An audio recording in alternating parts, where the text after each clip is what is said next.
Kazakhstan's Deputy Prime Minister has said the cause of the Azerbaijan Airlines plane crash cannot be established just yet, and the incident is far from conclusion. While Azerbaijani President Ilham Aliev has said that a criminal case has been brought over the passenger plane crash.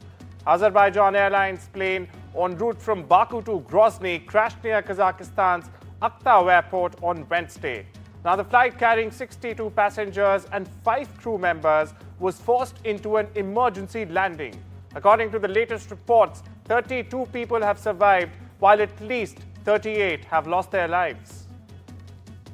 Qəzanın səbəbləri bizə bəllidir. Müxtəlif versiyalar var. Hələ ki bu barədə hesab edirəm ki danışmaq tezdir. Tam araşdırılmalıdır. Məsələ Baş Prokurorluq tərəfindən cinayət işi açılmışdır və Azərbaycan ictimaiyyəti təbii olaraq həm komissiyanın işinin nəticələri ilə, həm cinayət işinin gedişatı ilə bağlı müntəzəm olaraq məlumatlandırılacaq. Japan Airlines has said its systems have returned to normalcy, with same-day ticket sales resuming after a cyber attack delayed some domestic and international flights. The airlines was hit by a cyber attack that caused delays to some domestic and international flights. The attacks began at 7:24 a.m. local time and affected the company's internal and external systems. Now, the company said it temporarily shut down a router that was causing system malfunctions and also suspended ticket sales for flights departing on Thursday. Pakistan's jailed former Prime Minister Imran Khan has nominated SIC chief Sahibzada Mohammad Hamid Raza as the spokesperson of his party's committee. Raza will negotiate Khan's release with Shehbaz Sharif-led Pakistan government. Imran Khan has put forth the demands of his party and has said if the government agrees, he will postpone the civil disobedient movement announced earlier. On the other hand, US President-elect Donald Trump's incoming envoy for special missions, Richard Grenell, has called for the release of Imran Khan, who is detained on charges of corruption in Pakistan. Over in West Asia, Hamas and Israel are trading blame over their failure to conclude a ceasefire agreement despite progress reported by both sides in the past days. Now, Hamas says that the occupation has set new conditions related to withdrawal, ceasefire, prisoners, and the return of the displaced, which has delayed reaching the agreement that was available. While Israeli Prime Minister Benjamin Netanyahu has accused the group of going back on understandings that were already reached. Listen in. יישאר בידי צה"ל. צה"ל יוכל לפעול בכל דרך על מנת להסיר איומים, למנוע מנהור, למנוע תשתיות טרור, למנוע התארגנות מחבלים וניסיון לפגוע במדינת ישראל או בחיילי צה"ל. According to Syria's new rebel-led authorities, 14 Interior Ministry personnel have been killed and 10 injured in a quote-unquote ambush by forces loyal to ousted President Bashar al-Assad in the west of the country. They say the fighting took place near the Mediterranean port of Tartus. Reports say the security forces were ambushed as they tried to arrest a former officer in connection to his role at the notorious Sednaya prison. Russia attacked Ukraine's energy systems and some cities with cruise and ballistic missiles plus drones on Wednesday. Ukraine's President Volodymyr Zelensky has said that the attack was quote-unquote inhuman on Christmas Day. Nearly 3 years into the war, the strikes wounded at least 6 people in the northwestern city of Kharkiv and killed 1 in the region of Dnipropetrovsk. South Korea's main opposition party has said it will introduce a bill to impeach acting President Han Duck-soo on Thursday and hold a vote on Friday. Now, this move that could deepen the country's constitutional crisis was triggered by a short-lived martial law. The opposition Democratic Party had threatened to impeach Han if he did not immediately appoint 3 justices to fill the vacancies at the Constitutional Court. Parliament voted in favor of 3 nominees on Thursday, but they have yet to be formally appointed by Han. Lawyers for South Korea's former defense minister Kim Yong-hyun have said that the emergency martial law was declared to sound the alarm against the parliament. The lawyers read Kim's statement, which criticized the main opposition party for quote-unquote paralyzing government affairs. This by passing impeachment motions against officials cutting the budget. The statement also argued that South Korea's President Yoon Suk-yeol has the right to declare emergency martial law, just as it is the opposition party's right to impeach government officials and cut budgets. Listen in. 국회를 이용한 정치 폐악질에 대하여 경종을 울리기 위함입니다. 다수당의 횡포로 당 대표의 형사 책임을 면하고자 방탄 국회를 열고 22차례에 걸쳐 탄핵을 발의하고 급기야 예산을 폐지하여 국정을 없애려는 시도를 해대는 국회를 이용한 정치 폐악질에 대하여 경종을 울리기 위함입니다. 이같이 국정을 마비시키고 식물 대통령으로 만들고자 하는 정당을 국민을 위한 정당이라고 볼 수는 없습니다. Taiwan's defense ministry has warned of serious impact to security after opposition parties passed laws that would require a cut in defense spending of $2.4 billion. Now, this comes at a time when the island is facing elevated threats from Beijing. Taiwan's opposition parties, which hold a majority in parliament, last week passed a legislation to shift spending from the central government to local municipalities. This move has strongly been contested by the ruling Democratic Progressive Party and thousands of protesters.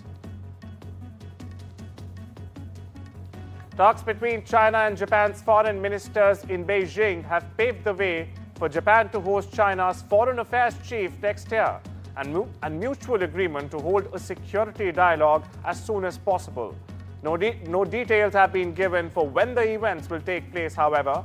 After a working lunch with Chinese counterpart Wang Yi, Japan's Takeshi Iwaya said both agreed on continued high-level talks, including potentially an economic dialogue during the 2025 visit. A taxi cab hit 6 pedestrians in Midtown Manhattan on Wednesday. 2 people, including the 9-year-old boy, were taken to Weill Cornell Medical Center, and 1 person was taken to the Bellevue Hospital. The other 3 people who were hit by the taxi refused medical attention. All were in stable condition. A New York Police Department spokesperson said the taxi driver may have suffered a medical episode, but the investigation is yet to confirm the same.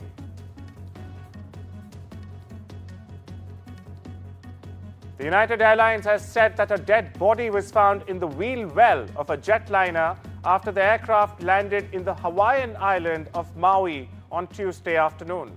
The body was discovered in one of the compartments that houses the airplane's landing gear when United Flight 202 from Chicago's O'Hare International Airport landed at the Kahului Airport. No further details about the deceased person have been provided.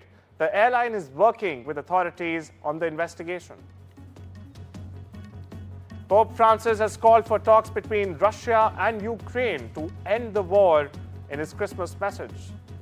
Now, the Pope mentioned the Ukraine conflict directly and called for the boldness needed to open the door to negotiation. Speaking from the central balcony of the St. Peter's Basilica to thousands of faithful in the square below, the Pope said, and I quote, "May the sound of arms be silenced in the war-torn Ukraine." Listen in. Tacciano le armi nella martoriata Ucraina. Si abbia l'audacia di aprire la porta al negoziato e a gesti di dialogo e di incontro per arrivare a una pace giusta e duratura. Tacciano le armi in Medio Oriente, con gli occhi fissi sulla culla di Betlemme, rivolgo un pensiero alle comunità cristiane in Palestina e in Israele, e in particolare alla cara comunità di Gaza, dove la situazione umanitaria è gravissima. Cessi il fuoco, si liberano gli ostaggi e si aiuti la popolazione stremata dalla fame e dalla guerra. Hundreds of university students marched on the streets of Belgrade on Wednesday, protesting against the policies of President Alexander Vučić and his ruling Serbian Progressive Party, whom they blame for a railway disaster last month in which 15 people were killed. The concrete awning of the recently renovated roof of the train station in the northern city of Novi Sad caved in on the 1st of November, killing 14 and injuring at least 3. One of the injured died later. Students are demanding publication of documents relevant to the station renovation and the prosecution of those responsible for the disaster. Dakle, mi danima vidimo da se u medijima javljaju predsjednik Republike i predsjednik Vlade Republike Srbije koji nam odgovaraju kako su zahtjevi ispunjeni i kako uopšte oni imaju neko pravo ili kao da je uopšte neko njih pitao da oni nama ispune zahtjeve. Jedini ko je nadležan u državi Srbiji da ispuni naše zahtjeve jeste tužilaštvo. I mi smo se simbolično upravo zbog toga okupili ispred Republičkog javnog tužilaštva gdje smo im saopštili da nismo zadovoljni rezultatima njihovog rada, gdje im poručujemo kako mi mislimo da treba tužilaštvo da radi svoj posao i zbog toga, kažem vam, mi smo ovdje i bit ćemo ovdje dok naši zahtjevi ne budu ispunjeni. The bald eagle, a symbol of power and strength of the United States for more than 240 years, has finally earned an overdue honor. It's officially become the country's national bird. US President Joe Biden signed into law legislation sent to him by Congress that amends the US code to correct what had long gone unnoticed and designate the bald eagle as the United States national bird. The bald eagle has appeared on the Great Seal of the US, which is used in official documents ever since 1782, when the design was finalized. Wounded journalists in bloodied clothes waited for help on the floor of Haiti's General Hospital after it was attacked by gangs a day before Christmas Day. A local photographer who was inside the hospital in Port-au-Prince on Tuesday recounts his experience during the attack that killed 2 reporters and wounded several others. Photographer Jean Fugain's Regala said he knew the area was dangerous, but like other journalists, he was invited to cover the reopening of the capital's biggest public medical facility. Take a listen. Jean recounts the horror. Map gade mur yo kap dekale et donc c'était une mauvaise expérience et quelques minutes après n'a joindre un grand monde de kap vinn joindre nous à l'intérieur kap dit oui prend balle bien qui prend balle au niveau poitrine yo bien qui prend balle au niveau et tête. The United Nations General Assembly has adopted the UN Convention Against Cybercrime, a landmark global treaty in bolstering international cooperation in the fight against such crimes. It has been the first international criminal justice treaty negotiated among UN member states in over 20 years. Now, the statement added that the convention creates an unprecedented platform for collaboration in the exchange of evidence, protection for victims, and prevention, while safeguarding human rights online.